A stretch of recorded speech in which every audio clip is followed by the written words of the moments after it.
Hello friends, welcome back to our YouTube channel Aryan education academy. So friends, मैं आपकी दोस्त सरिता पांडे आ गई हूँ आप लोगों के लिए लेकर के सी-टेट जूनियर लेवल 2016 का पेपर। जैसा कि आप जानते हैं 2016 का पेपर मैं 2 पार्ट में करा रही हूँ। तो 1 पार्ट हमारा जा चुका है, अपलोड हो चुका है, देखिएगा ज़रूर। 1 से लेकर 30 क्वेश्चन उसमें हैं और अब हम आगे बढ़ेंगे 31 से लेकर 60 तक क्वेश्चन। तो चलिए स्टार्ट करते हैं, देखते हैं कुछ क्वेश्चंस और मोस्ट इम्पॉर्टेंट क्वेश्चन है दोस्तों हमारे साथ बने रहिएगा। और ये सारे क्वेश्चंस अगर हम कर ले जाते हैं तो फिर ऐसा कुछ भी नहीं बचने वाला है जिससे कि हमारी तैयारी में कोई कमी रहे, क्योंकि 2011, 12, 13, 14, 15 कर चुके, हम 16 कर रहे हैं। और जिसमें से एक वर्ष में 2 बार होता है, तो फरवरी और सितंबर का हम दोनों क्वेश्चन करते हुए चल रहे हैं, दोनों सारे क्वेश्चन लेते हुए चल रहे हैं। तो चलिए किया जाए। अभी तक आपने सब्सक्राइब नहीं किया है दोस्तों तो प्लीज़ सब्सक्राइब कर दीजिएगा और बेल आइकन को प्रेस कर दीजिएगा, जिससे कि आपको सारे वीडियोस मिलते रहें। नोटिफिकेशन बेल को प्रेस कीजिएगा, ऑल पर टच कीजिएगा, जिससे आपको सारे वीडियोस मिलते रहेंगे। तो चलिए स्टार्ट करते हैं। संविधान का अनुच्छेद 22 सुनिश्चित करता है, 31 क्वेश्चन है हमारा ये, और 31 से हम 60 तक करेंगे। ओके, संविधान का अनुच्छेद 22 सुनिश्चित करता है, किसको सुनिश्चित करता है? संवैधानिक उपचार का अधिकार, गिरफ्तारी के दौरान या हिरासत में दुर्व्यवहार से बचने का अधिकार, शोषण के विरुद्ध अधिकार या शिक्षा का अधिकार। तो बताइएगा किससे आपको ये क्वेश्चन है। संविधान अनुच्छेद 22 क्या सुनिश्चित करता है? देखिए दोस्तों, बात करें अगर संविधान की तो कुछ चीजें नोट कीजिएगा। भारतीय संविधान के भाग 3 मूल अधिकारों के अंतर्गत अनुच्छेद 22 का वर्णन किया गया। मूल अधिकार भाग 3 अनुच्छेद 22 का वर्णन किया गया है। 22 के अंतर्गत व्यक्ति को कुछ दशाओं में गिरफ्तारी और निरोध में संरक्षण प्रदान किया गया है। अर्थात अगर किसी व्यक्ति को मनमाने ढंग से हिरासत में लिया गया है तो उसे 3 प्रकार की स्वतंत्रता दी जाती है। कौन कौन सी? नोट कीजिएगा। हिरासत में लेने का कारण बताना होगा, एंड सेकंड होगा कि 24 घंटे के अंदर दंडाधिकारी के समक्ष पेश करना होगा, आने जाने का समय छोड़ करके। और नेक्स्ट होगा कि उसे अपने पसंद के वकील से सलाह लेने का अधिकार भी होगा। ठीक है, तो ये तीनों चीजें मिलती हैं। तो यहाँ पे आपका क्वेश्चन क्या था, उसके अकॉर्डिंग आपका आंसर हो जाएगा बी ऑप्शन, गिरफ्तारी के दौरान या हिरासत में दुर्व्यवहार से बचने का अधिकार है आपको। ठीक है, बी ऑप्शन आपका राइट हो जाएगा। आगे बढ़ेंगे, नेक्स्ट क्वेश्चन देखेंगे। लोकसभा में सत्ताधारी दल का मुखिया इनमें से कौन होता है? कौन होता है सत्ताधारी दल का मुखिया? राष्ट्रपति, उपराष्ट्रपति, प्रधानमंत्री या अध्यक्ष? तो दोस्तों, प्रधानमंत्री होते हैं लोकसभा में बहुमत प्राप्त दल अर्थात सत्ताधारी दल। बहुमत प्राप्त दल अर्थात सत्ताधारी दल, समझिएगा। इसके सांसद सदस्य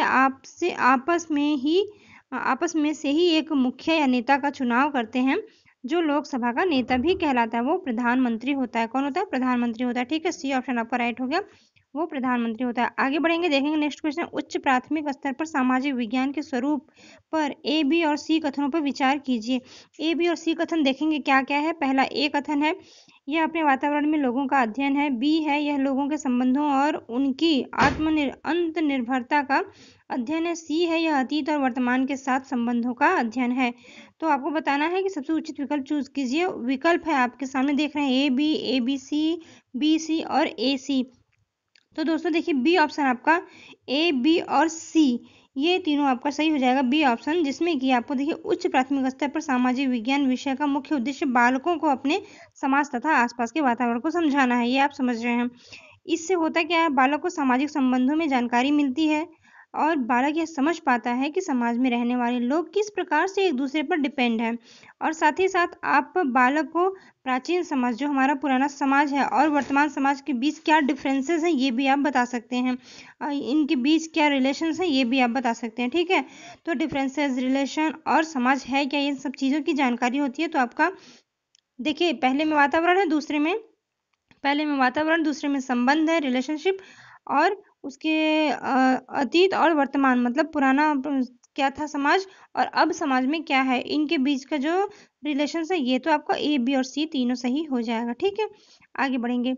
उच्च प्राथमिक स्तर पर सामाजिक एवं राजनीतिक जीवन के पाठ्य पुस्तकों में निम्नलिखित विषयों में से किससे संबंधित विषय वस्तु सम्मिलित हैं? किससे संबंधित विषय वस्तु सम्मिलित है? देखिए, मनोविज्ञान, अंतर्राष्ट्रीय संबंध, अर्थशास्त्र और दर्शन शास्त्र। तो दोस्तों आपका अर्थशास्त्र हो जाएगा यहाँ पे राइट आंसर। समझिएगा किस प्रकार। देखिए, राष्ट्रीय पाठ्यचर्या एनसीएफ 2005 के अकॉर्डिंग जो है, उच्च प्राथमिक स्तर के लिए सामाजिक विज्ञान के अंतर्गत 4 विषयों को सम्मिलित किया गया। ये क्वेश्चन बनते हैं, इसे आप नोट कर लीजिए। 4 विषयों को रखा गया, कौन कौन सा? हिस्ट्री, ज्योग्राफी, पॉलिटिक्स और इकोनॉमिक्स। तो आपका हो गया इतिहास, नागरिक शास्त्र, भूगोल और अर्थशास्त्र। तो यहाँ पे आपका मनोविज्ञान, अंतर्राष्ट्रीय संबंध, दर्शन शास्त्र ये सभी नहीं होंगे। आपका यहाँ पे हो जाएगा अर्थशास्त्र। मनोविज्ञान नहीं है इसमें, अंतर्राष्ट्रीय संबंध भी नहीं है, दर्शन शास्त्र भी नहीं है, अर्थशास्त्र राइट हो जाएगा। ठीक है, आगे बढ़ेंगे। आप ऐतिहासिक कल्पना पर प्रश्न क्यों पूछेंगे? ऐतिहासिक कल्पना पर आप प्रश्न क्यों पूछेंगे, ये पूछा जा रहा है कि क्यों पूछेंगे प्रश्न। तो ये आपका हो जाएगा, आप ऐतिहासिक पर प्रश्न क्यों पूछेंगे। ऑप्शन है, यह दर्शाता है कि इतिहासकार इतिहास में अपनी कल्पना के साथ कैसे अंतरों को पूरा करता है, या फिर यह तिथि और घटनाओं को याद करने का रोचक तरीका है, या यह वर्तमान का अतीत के साथ तुलना करने में प्रोत्साहित करता है, या यह स्रोतों को पहचानने में शिक्षार्थियों की योग्यता को मूल्यांकित करता है। तो यहाँ पर देखिए दोस्तों, सबसे बेस्ट ऑप्शन हो जाएगा आपका सी ऑप्शन की सामाजिक विषय जो है, वर्तमान और अतीत के साथ तुलना करने के लिए सामाजिक विषय जो अतीत है और वर्तमान है, मतलब बीता हुआ समय में समाज हमारा कैसा था और अब इस समय प्रेजेंट टाइम में क्या कुछ है, तो इन दोनों में तुलना करने में आपका ये जो राइट आंसर हो जाएगा कि तुलना करने के लिए होता है। तो सामाजिक विज्ञान के बारे में समझ रहे हैं, मुख्यतः प्राचीन समाज और नए समाज में स्थानांतरण अध्ययन है। ये समाज में स्थानांतरण ही अध्ययन है। नया पुराना समाज किस तरीके से बदल करके अब नए समाज में इंक्लूड हो गया है, नया समाज अब कैसा हो गया, अतः वर्तमान का अतीत के साथ तुलना अध्ययन को प्रोत्साहित करने के लिए ऐतिहासिक कल्पना पर प्रश्न पूछे जाते हैं। ऐतिहासिक इमेजिनेशन पर, कल्पना पर प्रश्न पूछना चाहिए। ठीक है, प्रश्न ऐसे पूछना चाहिए जो कि इतिहास की कल्पना पर हो कि पहले अतीत में क्या कुछ था पर अब कैसा होना चाहिए या अब कैसा है, तो कल्पना करके बच्चे समझ करके दोनों का तुलना करके समझ सकें। सो फ्रेंड्स, ये आपका सी ऑप्शन राइट हो जाएगा। आगे बढ़ेंगे, हम देखेंगे नेक्स्ट क्वेश्चन 36 क्वेश्चन। सामाजिक विज्ञान शिक्षण के लिए आप वृत्तांतों का प्रयोग क्यों करेंगे? दिए गए विकल्पों में से सबसे उचित कारण को चुनिए। सबसे उचित कारण चुनना है आपको। आप यहाँ पर ध्यान दीजिएगा कि कुछ पॉइंट ऐसे होंगे जो कि उचित होंगे, बट आपको मोस्ट सबसे ज्यादा जो उचित होगा वही देखना है। तो यहीं पे कंफ्यूजन होता है। देखते हैं 4 ऑप्शन। शिक्षार्थियों को संवेदनशील बना सके जिससे वे उचित आदर्श का पता कर सकें, पाठ्यक्रम की पूर्णता को सुनिश्चित कर सकें, या कक्षा को मनोरंजन एवं सजीव बना सकें, अवधारणाओं को सजीव वास्तविकताओं के साथ जोड़ सकें। तो देखिए यहाँ पे कंफ्यूजन आपको होगी, यहाँ पे आपको सभी ठीक लग रहा होगा। संवेदनशील बनाना जिससे वे उचित आदर्श का पता कर सकें, और पाठ्यक्रम की पूर्णता, मनोरंजन, सजीव वास्तविक के साथ जोड़ना। लेकिन कहा है, आप ध्यान दीजिएगा कि सबसे उचित कारण, मतलब सभी कारण ठीक हैं बट सबसे अच्छा आपको देखना है। तो सामाजिक विज्ञान की बात जब भी करें तो इसका जो वृत्तांत प्रयोग होता है ये बहुत ही महत्वपूर्ण और उपयुक्त माना जाता है। इससे बालक क्या होता है, विषय की अवधारणाओं को वास्तविकता के साथ जोड़ सकता है।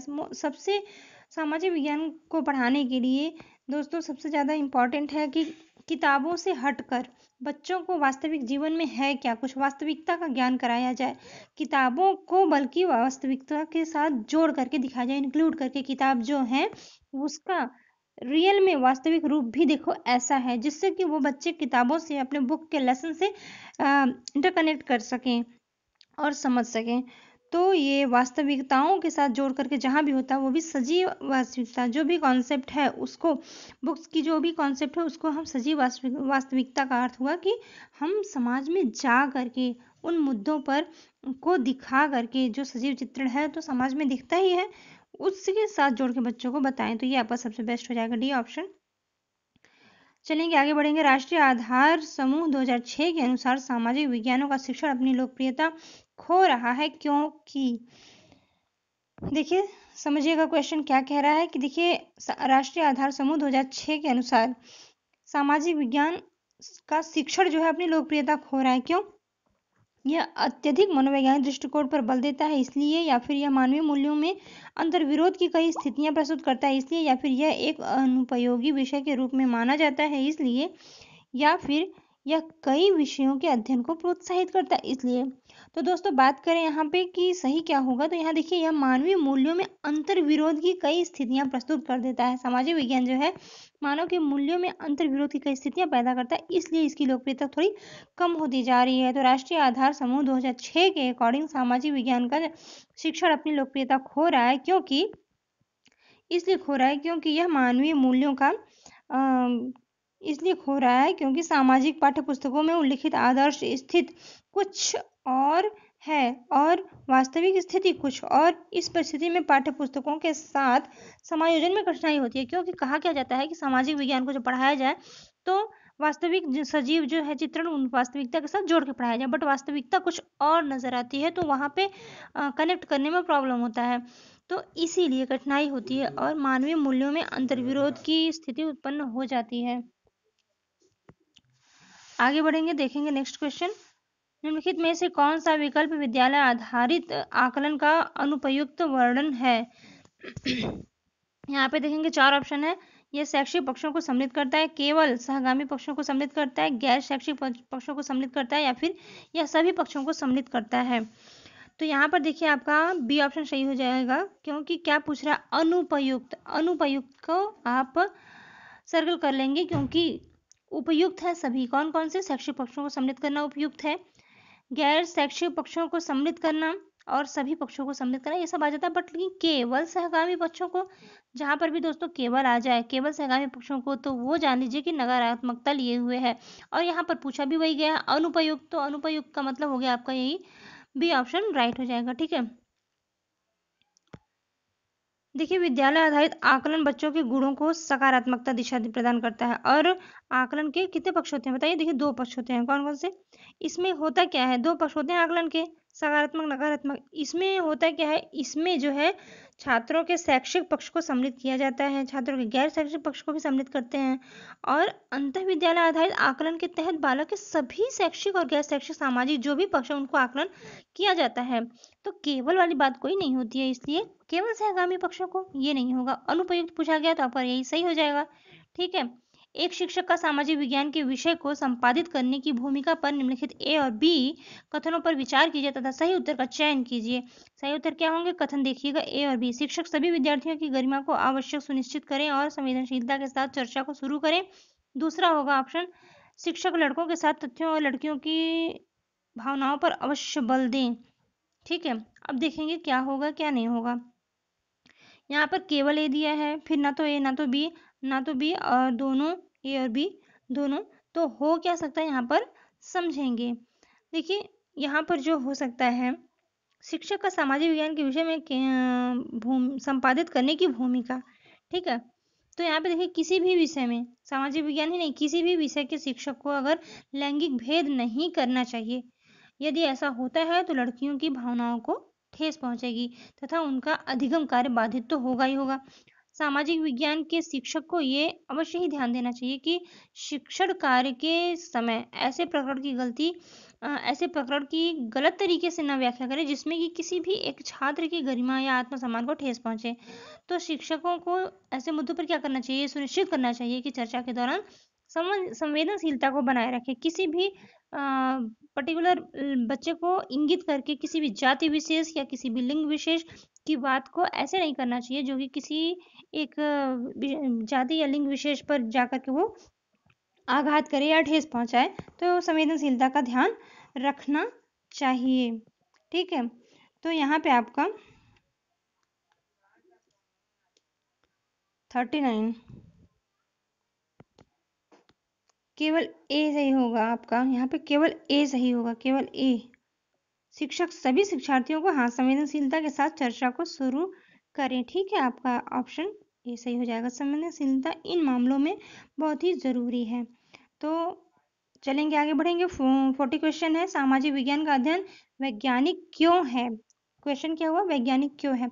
दोस्तों 60 क्वेश्चन का आपका पूरा एक पेपर होता है, बट उसमें आप देखेंगे ध्यान से तो उसमें 2 पार्ट में क्यों होता है कि मैं भी इसलिए 30 करके अब आपको करा रही हूँ, इसलिए कि आपको समझने में आसानी हो।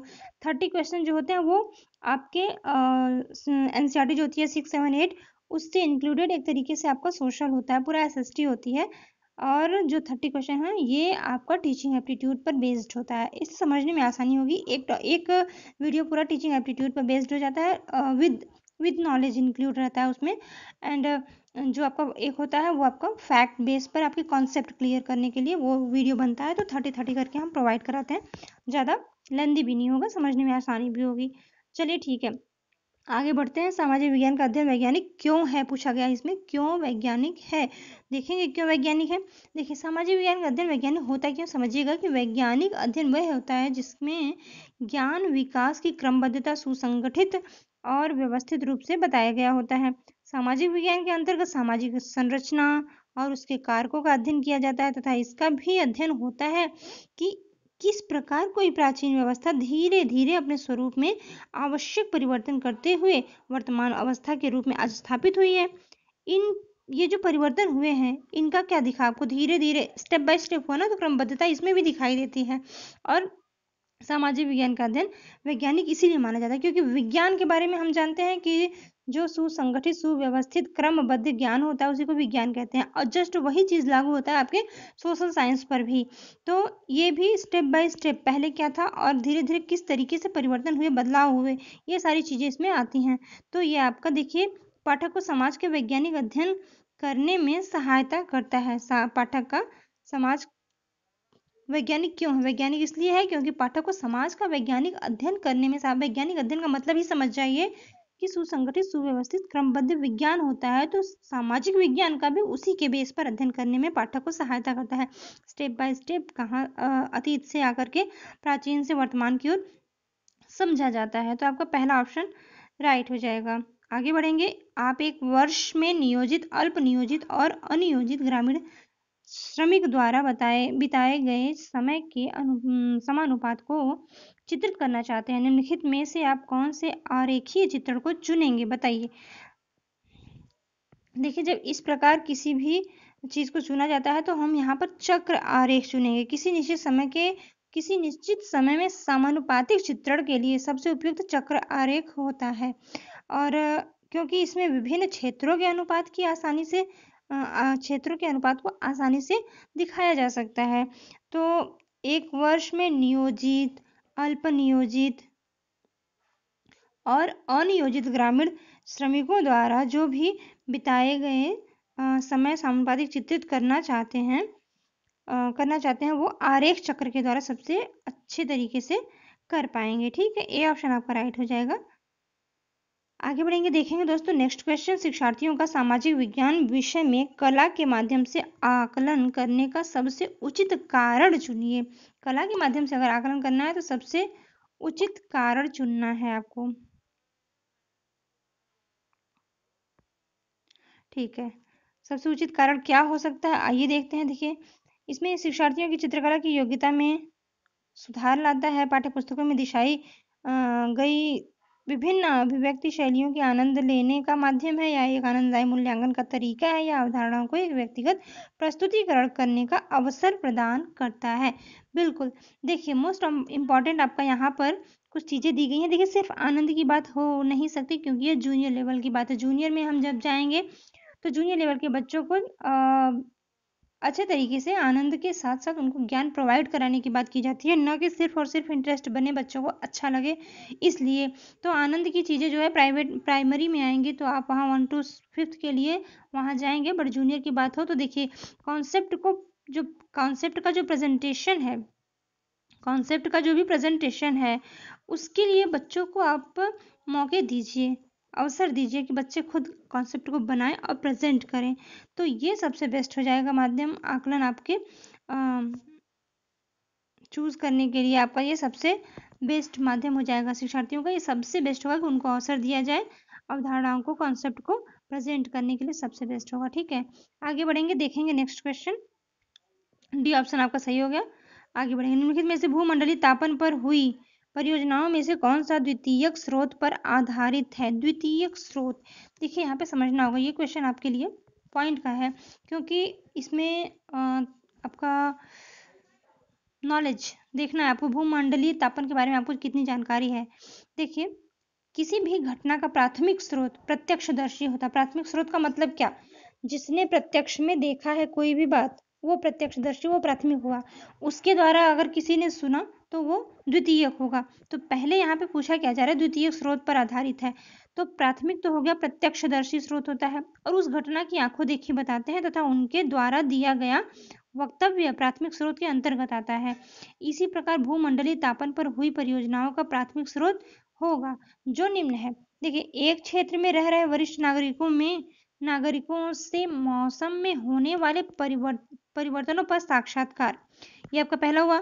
और भूमंडलीय तापमान पर चित्रों का कोलाज बनाना और किसी पुस्तक में उल्लिखित मौसम में हुए परिवर्तनों पर आधारित चर्चा करना, ये जो तीनों हैं मौसम वैज्ञानिक के कार्यालय द्वारा एकत्रित मौसम के अविश्लेषित आंकड़ों पर आधारित आरेखी निरूपण करना द्वितीयक स्रोत के अंतर्गत आएगा। तो ये तीनों चीजें जो हो गई ये प्राथमिक स्रोत के अंतर्गत हो गई। ये तीनों चीजें अब एक पुस्तक में उल्लिखित मौसम में हुए परिवर्तनों पर आधारित चर्चा करना, तो ये सभी सारी चीजें हो गई आपकी इसमें। अब यहाँ पे पूछा क्या है द्वितीयक स्रोत पर, तो द्वितीयक स्रोत हो जाएगा क्या, द्वितीयक स्रोत आपका हो जाएगा मौसम, ये यहाँ पे प्राथमिक स्रोत में आ जाएगा ये ए बी और डी। अब यहाँ पे मौसम वैज्ञानिकों के कार्यालय द्वारा एकत्रित जो मौसम का विश्लेषित आंकड़ा दिया जाएगा वो द्वितीयक होगा, क्योंकि प्राथमिक वरिष्ठ नागरिकों द्वारा भूमंडलीय ताप का जो कोलाज बनाया गया और जो पुस्तक में जो उल्लिखित मौसम परिवर्तन पर चर्चा हुई ये सब प्राथमिक हुआ।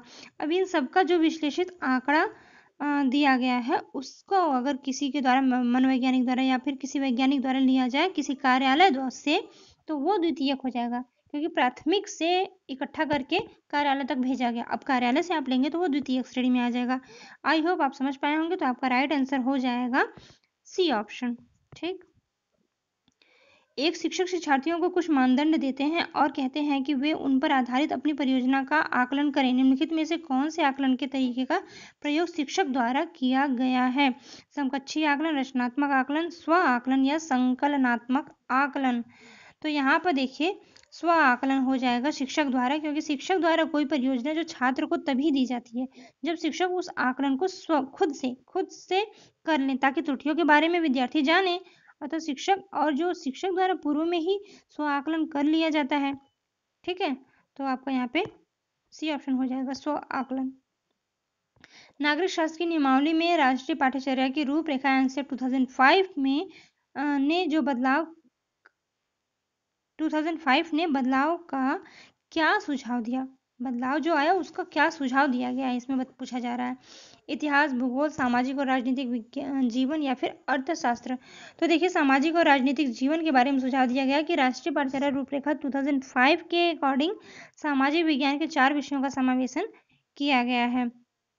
आपका राइट आंसर हो जाएगा सी ऑप्शन, 4 विषयों का समावेशन किया गया। सामाजिक विज्ञान के अंदर ये सारी चीजें आ जाती हैं। समाज का मतलब समझ रहे हो आप हमारे इर्द गिर्द, तो इतिहास हिस्ट्री आ जाती है समाज में, ज्योग्राफी आ जाती है, पॉलिटिक्स आ जाती है और इकोनॉमिक्स भी आ जाता है। तो इतिहास, भूगोल, नागरिक शास्त्र और अर्थशास्त्र इन चारों को रखने का सुझाव दिया गया है। ठीक है, तो 2005 ने बदलाव किया था, ये एनसीईआरटी 2005 के द्वारा ये बदलाव हुआ था। नहीं तो पहले क्या था, सिर्फ ईवीएस पढ़ाना है, सिर्फ पर्यावरण में क्या कुछ सम्मिलित हो जाता है, बहुत कुछ सम्मिलित हो जाता है। तो क्या पढ़ाया जाए, किसी एक पर्टिकुलर सब्जेक्ट को रखना है तो सामाजिक विज्ञान नाम दिया गया उसको। सामाजिक विज्ञान में आपके ये सारी चीजें आ जाएंगी।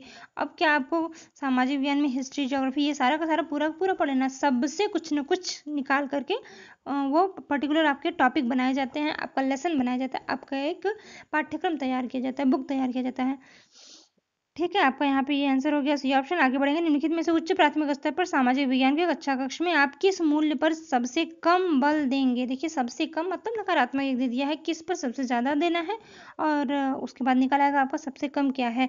प्रतियोगितात्मक पर और सहयोगात्मक समानता, वैज्ञानिक दृष्टिकोण। तो दोस्तों यहाँ पे बात करें, देखिए बच्चों में सहयोग बिल्कुल होना चाहिए, सहयोग की भावना होनी चाहिए, समानता होनी चाहिए, वैज्ञानिक दृष्टिकोण भी होनी चाहिए। प्रतियोगिता जो है एक तरीके से द्वंद्व की भावना विकसित करती है। तो उच्च प्राथमिक स्तर पर कक्षा कक्ष में छात्रों में आवश्यकताओं, समस्याओं को दूर करने का किसी भी शिक्षक की प्राथमिकता होनी चाहिए, चाहे वो कोई भी हो। उच्च प्राथमिक स्तर की बात करें छात्रों में, तो सहयोग होना चाहिए, विकास करना चाहिए जो जिससे सहयोग की भावना का, और उसका जो दृष्टिकोण होता है वो विकसित करना चाहिए। आपस में समानता की भावना होनी चाहिए, ये सारा कुछ हम बताएं। और वैज्ञानिक दृष्टिकोण तथा समान जैसे मूल्यों पर शिक्षक द्वारा विशेष ध्यान देना चाहिए। बात हुई यहाँ पे प्रतियोगितात्मक भावना की, तो इसका विकास मानसिक परिपक्वता में के काल में स्वयं हो जाता है। मानसिक परिपक्वता के काल में प्रतियोगितात्मक भावना की विकास स्वयं हो जाता है, इस पर विशेष ध्यान की जरूरत नहीं होती। तो आपका राइट आंसर हुआ क्या? ए ऑप्शन हुआ राइट, क्योंकि पूछा गया किस पर कम बल देंगे, तो इसमें ज़्यादा बल देने की आवश्यकता नहीं है। सहयोग की भावना, समानता की भावना, वैज्ञानिक दृष्टिकोण पे आपको बल देने की ज़रूरत है। ठीक है, आगे बढ़ेंगे। शिक्षार्थियों के संकलनात्मक आकलन का उद्देश्य क्या है? संकलनात्मक आकलन का उद्देश्य आपको बताना है कक्षा के दौरान आकलन, सत्र के समाप्त होने पर आकलन, परियोजना का आकलन या पाठ के अंत में आकलन। तो बताइए क्या होगा? बहुत ही अच्छा क्वेश्चन है। तो यहाँ पे दोस्तों देखिए कहा जा रहा संकलनात्मक आकलन का उद्देश्य पूछा जा रहा है। संकलनात्मक आकलन होता क्या है? देखिए किसी कक्षा के सत्र के समाप्त हो जाने के पश्चात, सत्र समाप्त हो जाने के पश्चात जो विद्यार्थियों का संपूर्ण आकलन होता है वो संकलनात्मक आकलन का मुख्य उद्देश्य होता है। अब आकलन की अगर बात करें तो होना कैसा चाहिए आकलन? आकलन जो होता है वो आपका इंक्लूड होना चाहिए लेसन में ही, मतलब निरंतर आकलन होते रहना चाहिए। आपका जो पाठ है पढ़ाते जाएं और आकलन करते जाएं। लेकिन यहाँ पे संकलनात्मक आकलन दिया है तो इसका मतलब समझना चाहिए आपको, संकलन पूरा इकट्ठा करके। तो ये आपका जो हो जाएगा बी ऑप्शन हो जाएगा, सत्र के समाप्त होने पर आकलन। शिक्षार्थियों के संकलनात्मक आकलन का उद्देश्य पूछा गया है, तो सत्र के समाप्त होने पर पूरी तरीके से आकलन करेंगे। और वैसे रहे छात्रों के आकलन की बात की जाए तो हर रोज हर दिन उसी में आकलन, जो भी कुछ पढ़ा रहे हैं उसके साथ साथ आकलन करते रहना चाहिए कि हमने जो कुछ भी पढ़ाया सारा कुछ बच्चे को मिला कि नहीं, हम जो कुछ भी सोच कर जिस पर्पज से जिस उद्देश्य से पढ़ा रहे हैं वो सब कुछ बच्चों तक डिलीवर हो पा रहा है कि नहीं। अब अगला क्वेश्चन देखेंगे। मान लीजिए एक शिक्षक को कक्षा 7 में पाठ ठंडा रेगिस्तान मतलब लद्दाख पढ़ाना है। निम्नलिखित में से कौन सी विधि सबसे अधिक उचित होगी? बताइए। सर्वेक्षण विधि, कार्यशाला विधि, प्रतीक अध्ययन विधि या क्षेत्रीय विधि? क्या करिएगा आप? देखिए अब लद्दाख तो आप बच्चों को लेकर जा नहीं सकते, तो आप यहाँ पे प्रतीक अध्ययन विधि करेंगे। प्रतीक अध्ययन विधि क्या है, कैसे कर सकते हैं? देखिए 7th के विद्यार्थियों को ठंडा रेगिस्तान लद्दाख पढ़ाने के लिए सर्वाधिक उचित एवं प्रयुक्त विधि प्रतीक अध्ययन विधि होती है, क्योंकि उस क्षेत्र का सर्वेक्षण एवं भ्रमण करना एवं कराना संभव नहीं होगा। ठीक है, तो करेंगे क्या? जब संभव नहीं होगा तो उन्हें प्रतीकों के माध्यम से समझाना सरल होगा और आसान होगा कि लद्दाख जो है वहाँ पे बहुत ठंडा मौसम होता है और कुछ इमेज दिखाइए कि वहाँ पे लोग देखिए कैसा पहनावा है वहाँ का कितना बर्फ होता है, इसलिए वहाँ पे ठंडा रेगिस्तान। रेगिस्तान का मतलब क्या हुआ? जहाँ पे बहुत सारी रेत होती है, तो वहाँ पे गर्मी पड़ती है इसलिए उसको रेगिस्तान कहते हैं। लेकिन ये ठंडा रेगिस्तान है तो यहाँ पे बहुत सारा बर्फ पड़ता है, रेत नहीं होती बल्कि बर्फ होता है, तो बहुत ज़्यादा ठंडा होता है। ये लद्दाख ऐसा है, कुछ इमेज दिखाइए, कुछ स्टोरी सुनाइए, तो इससे बच्चे प्रतीक अध्ययन विधि यही हुआ जिससे कि बच्चे जान पाए, क्योंकि आप क्षेत्र भ्रमण नहीं करा सकते हैं, आप वहां तक बच्चों को ले जाना संभव नहीं है। ठीक है, इसलिए आपका राइट आंसर हो जाएगा यहाँ पे सी ऑप्शन।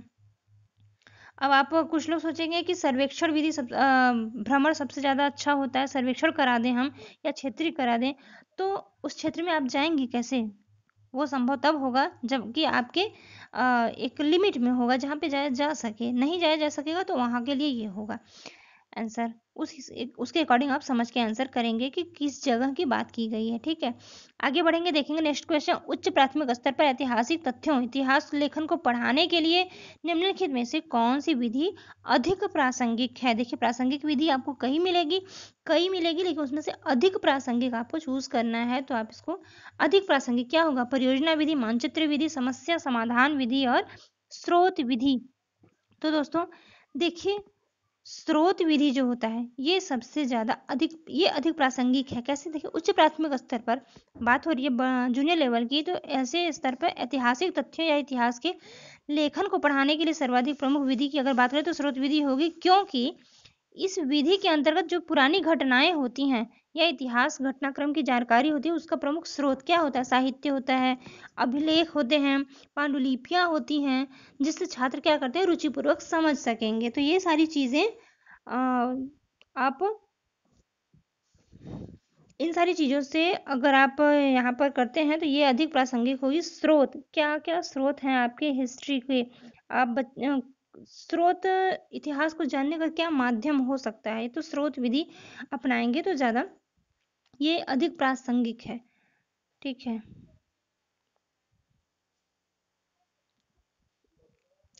राष्ट्रीय पाठ्यचर्या की रूपरेखा एनसीएफ 2005 की संस्तुति के अनुसार बच्चों का विद्यालयी जीवन निम्नलिखित में से किसके साथ जुड़ना चाहिए। अब यहाँ पे देखिए, विद्यालय के बाह्य वातावरण से, वार्षिक परीक्षा से, मुख्य धारा के विचार से, या विद्यालय की आधारभूत संरचना से। क्या होगा, एक बार बताइएगा। बहुत ही अच्छा क्वेश्चन है, आने के चांसेस बिल्कुल हैं। तो ऐसे क्वेश्चंस के लिए, ऐसी प्रैक्टिस के लिए बने रहेंगे हमारे साथ। अगर पहली बार हमारे चैनल पर विजिट किए हैं तो दोस्तों पूरा वीडियो देखिएगा और तुरंत सब्सक्राइब कीजिएगा, बेल आइकन को प्रेस कीजिएगा, ऑल बटन पे टच कीजिएगा, क्योंकि ऐसे ही आपको बहुत सारे वीडियोस हमारे प्लेलिस्ट में मिल जाएंगे और आगे भी डेली मिलते रहेंगे। नोटिफिकेशन आप ऑन करेंगे तो डेली वीडियोस आपको मिलते रहेंगे और आपकी प्रैक्टिस अच्छे से बनती रहेगी और आप फर्स्ट अटेम्प्ट में काफ़ी अच्छा कर पाओगे अपने एग्जाम में। तो चलिए आगे बढ़ते हैं। राष्ट्रीय पाठ्यचर्या रूपरेखा 2005 की संस्तुति के अकॉर्डिंग बच्चों को विद्यालय जीवन के साथ साथ विद्यालय के बाह्य वातावरण से भी जुड़ना चाहिए।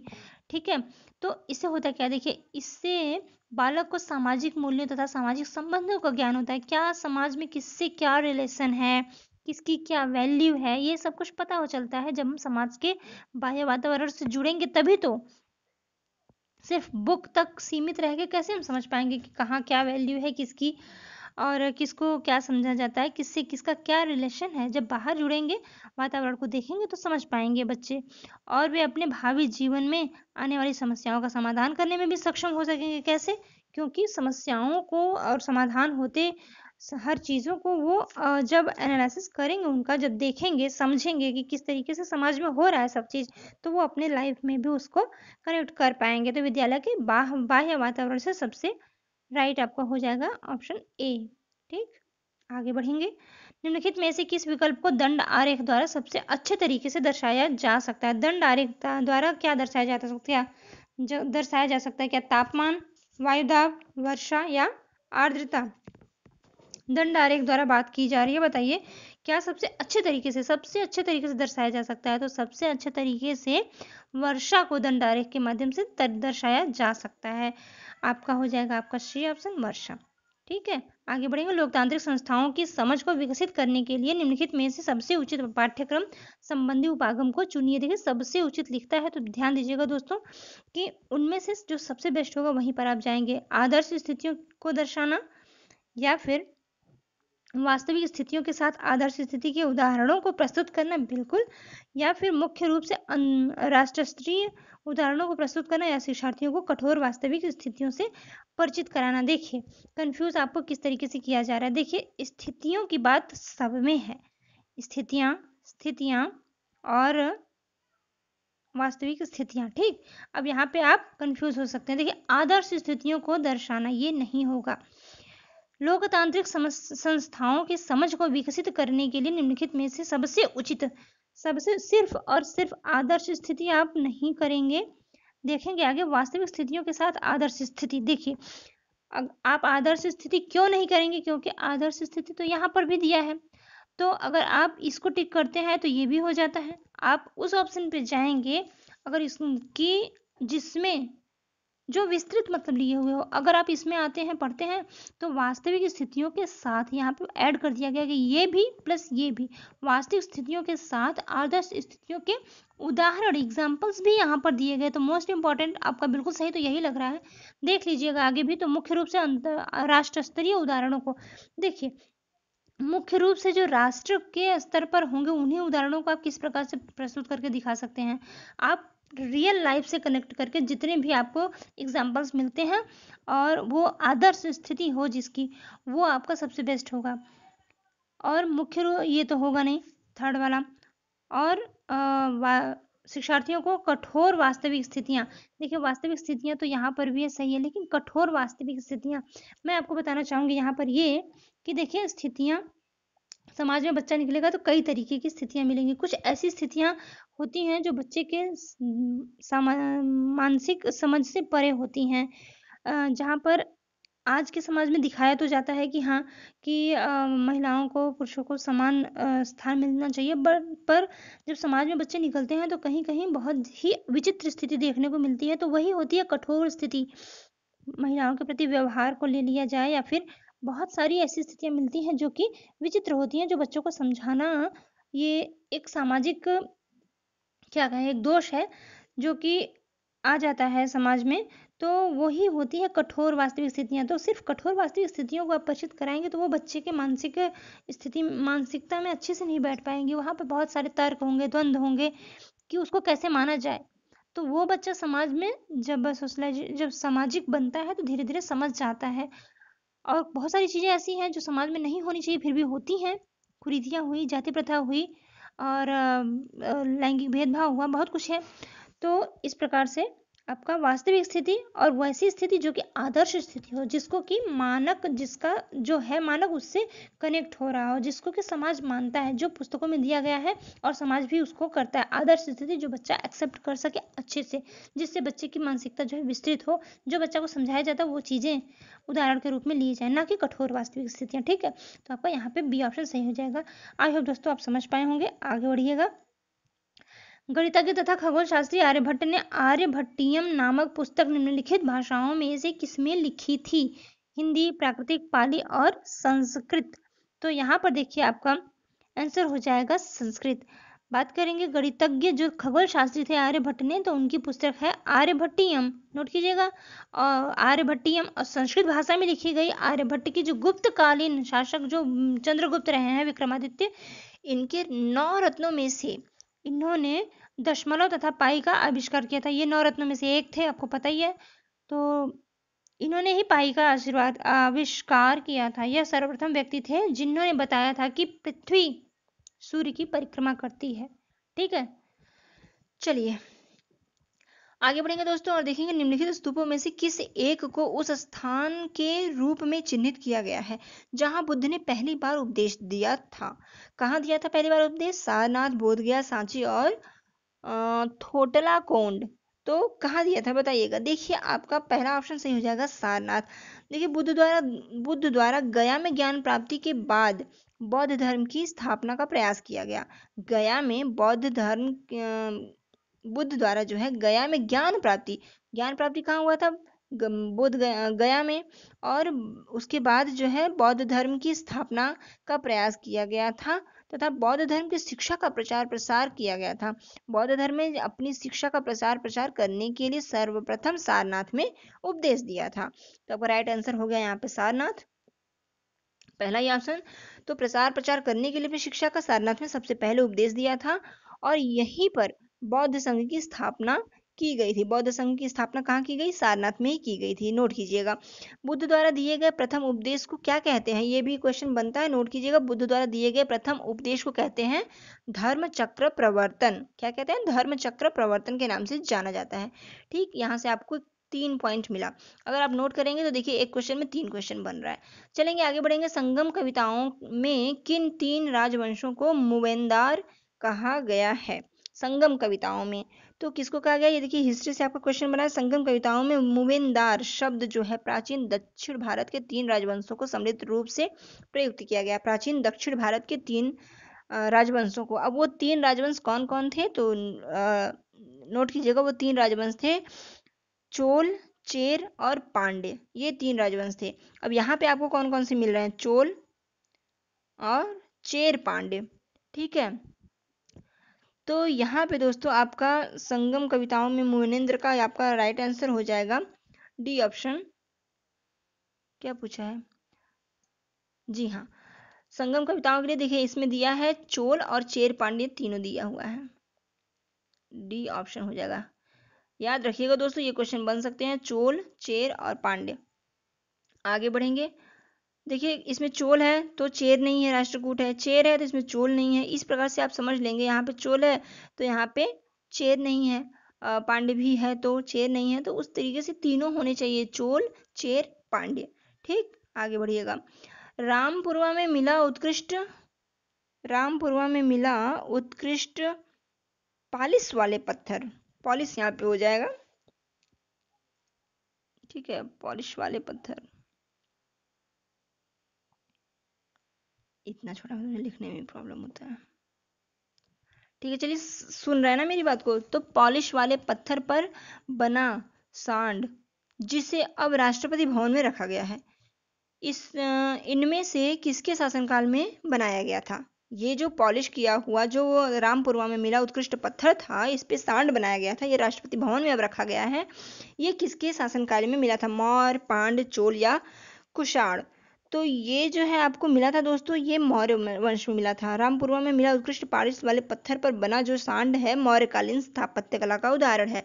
ये मौर्यकालीन स्थापत्य कला का उदाहरण है। यहाँ से आपको क्वेश्चन पूछ सकता है, मौर्यकालीन स्थापत्य कला का उदाहरण क्या है? तो उसमें पॉलिश किए हुए पत्थर पर सांड की आकृति बनी होती है। पॉलिश किए हुए पत्थर पर सांड की आकृति बनी हुई होती है। ठीक है,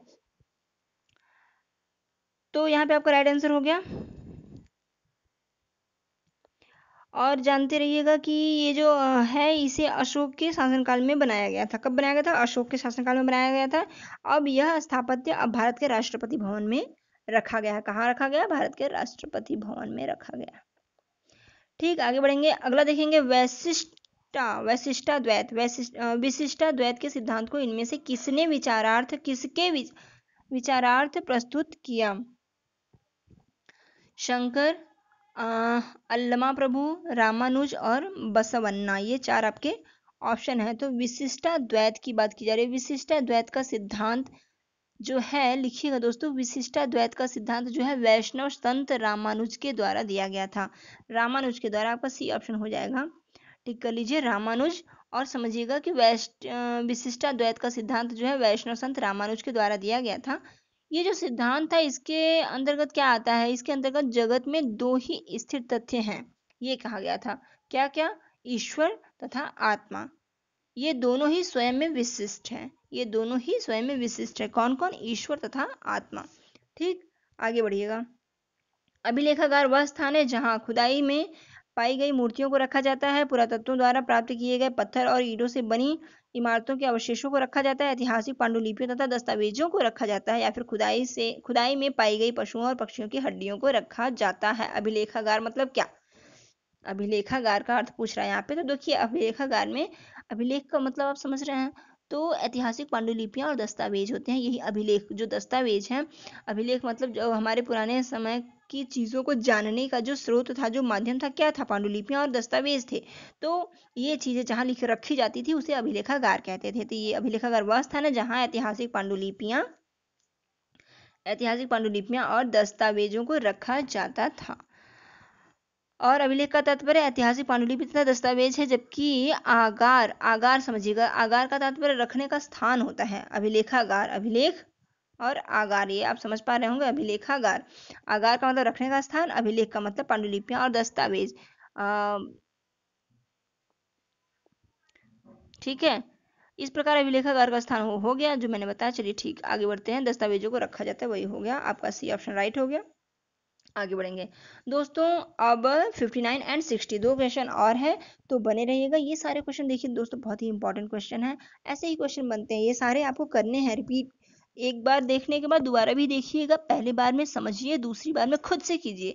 पॉज करके वीडियो खुद से आंसर दीजिए, फिर अगर जहां गलत होता है उसको नोटबुक पर लिखिए कि ये पकड़ आपकी नहीं है, उसको दोबारा देखिए। और मैं आपको बताती चलूँ कि ये सारी वीडियोस हो जाने के बाद 2016 चल रहा है, 17 कराऊंगी, 18 कराऊंगी, 19 कराऊंगी। उसके बाद एग्जाम से पहले मैं आपको एनसीईआरटी के मोस्ट इंपॉर्टेंट वन लाइनर, आपको एक ऐसा मतलब एक शॉर्ट फटाफट, लंबा हो सकता है, घंटे 2 घंटे का हो सकता है, बट शॉर्ट और फटाफट एक नोट्स कराऊंगी, जिसमें कि मोस्ट इंपॉर्टेंट एनसीईआरटी के सारे क्वेश्चन बन सकते हैं जो वो होंगे। ठीक है, तो उसके लिए ज़रूरी है कि आप हमारे साथ बने रहें। तो आर्यन एजुकेशनल अकेडमी को सब्सक्राइब कर लीजिएगा, नोट करते रहिएगा जो कुछ भी मैं लिखा इसमें आंसर कराती जा रही हूँ। ठीक है, तो चलिए हमारे साथ बने रहिए। लास्ट में आपको काफ़ी कुछ मिलेगा जो कि आपके एग्जाम में मदद करेगा। कुछ पॉजिटिव और कुछ नेगेटिव वर्ड्स भी बताऊंगी, जो कि फैक्ट आपको श्योर कर देंगे कि अगर आप वो वर्ड्स मिल जाते हैं आपको, तो आप 100% श्योर हो जाओगे कि हाँ बस ये आंसर सही है, तो ये सही है। और वो आपको 1 नंबर दे के जाएंगे और आपको जिताने में मदद करेंगे, आपको ये एग्जाम क्रैक करने में मदद करेंगे 100%।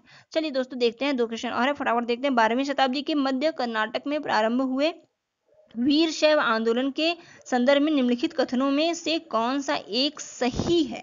कौन सा एक सही है? आपको सही बताना है यहाँ पे। तो कौन सा सही है? देखिए, 12वीं शताब्दी में ये जो मध्य कर्नाटक की बात हुई है, यहाँ पर दोस्तों 12वीं शताब्दी में जो मध्य कर्नाटक में वीर शैव आंदोलन, इस पर ध्यान दीजिएगा, वीर शैव आंदोलन जो प्रारंभ हुआ था, ये बसवन्ना आंदोलन के प्रणेता थे। ठीक है, वीर शैव आंदोलन जो है बसवन्ना आंदोलन के प्रणेता थे ये। और इस आंदोलन में कुछ ब्राह्मणवादी विचारधारा जैसे जातिगत विचारधारा तथा नारी से संबंधित विचारधाराओं का विरोध किया गया था। क्या किया गया था? जातिवाद विचारधारा और नारी से मतलब औरतों से संबंधित कुछ विचारों का विरोध किया गया था। तो यहाँ पे देखिए आपका बी ऑप्शन सही हो जाएगा। इसने जाति और नारी के प्रति व्यवहार के बारे में ब्राह्मणवादी जो विचारधारा थी ये इसके विरुद्ध तर्क दिए थे। ठीक है, आपका राइट आंसर हो जाएगा बी। और आगे बढ़िएगा, देखेंगे लास्ट क्वेश्चन 60। दिल्ली की आरंभिक सल्तनत के समय में बंदगा के बारे में निम्नलिखित दो कथन ए और बी पर विचार कीजिए तथा सही उत्तर का चयन कीजिए। बंदगा विशेष गुलाम थे। बंदगा होता क्या है? सही बात है, बंदगा गुलामों को कहा जाता था, लेकिन अब किस तरीके का ये समझिएगा। बंदगा विशेष गुलाम थे जिन्हें सैनिक सेवा के लिए खरीदा जाता था और उन्हें राज्य के बहुत ही महत्वपूर्ण राजनीतिक पदों पर काम करने के लिए बड़ी सावधानी से प्रशिक्षित किया जाता था। या फिर बी ऑप्शन, बंदगा पूरी तरह अपने मालिकों पर निर्भर होते थे, इसलिए सुल्तान उन पर विश्वास नहीं कर सकते थे और न उन पर निर्भर हो सकते थे। यहाँ पे ABCD करके आपको ऑप्शंस दिए गए हैं जिसको कि आपको पूरी तरह समझना है पहले कि बंदगा है क्या। तो आप जान पाएंगे दोस्तों, देखिए दिल्ली सल्तनत में बंदगा शब्द उस गुलाम मुसलमानों के लिए प्रयुक्त किया जाता था जो जिन्हें खरीदा जाता था तथा आवश्यक प्रशिक्षण के द्वारा कुशल बनाया जाता था, जिनकी योग्यता के आधार पर राज्य के उच्च पदों पर नियुक्ति किया जाता था। ये सुल्तान का विश्वास पात्र बनकर राज्य की सेवा किया करते थे। तो सही है दोस्तों, आपका ए सही है। और बी की बात की जाए अगर तो मालिकों पर निर्भर होते थे, ये बी ऑप्शन आपका गलत हो जाएगा। तो आपका ए गलत है, नहीं, ए सही है और बी गलत है। बी ऑप्शन आपका सही हो जाएगा। ए सही है और बी गलत है। दोस्तों ऐसे ही क्वेश्चन बनते हैं, हमारे साथ बने रहने के लिए और अपना सीटेट एग्जाम फर्स्ट अटेम्प्ट में क्रैक करने के लिए बने रहिएगा हमारे साथ। सब्सक्राइब कर लीजिएगा हमारा चैनल और फटाफट से शेयर कर दीजिएगा अपने उन दोस्तों को जिसके साथ आप चाहते हैं कि उनका भी हो जाए। तो चलिए आज के लिए बस इतना ही। नेक्स्ट वीडियो में फिर मिलेंगे 2017 के पेपर के साथ। 2016 हो चुका है, अगले वीडियो में फिर मिलेंगे, तब तक के लिए धन्यवाद।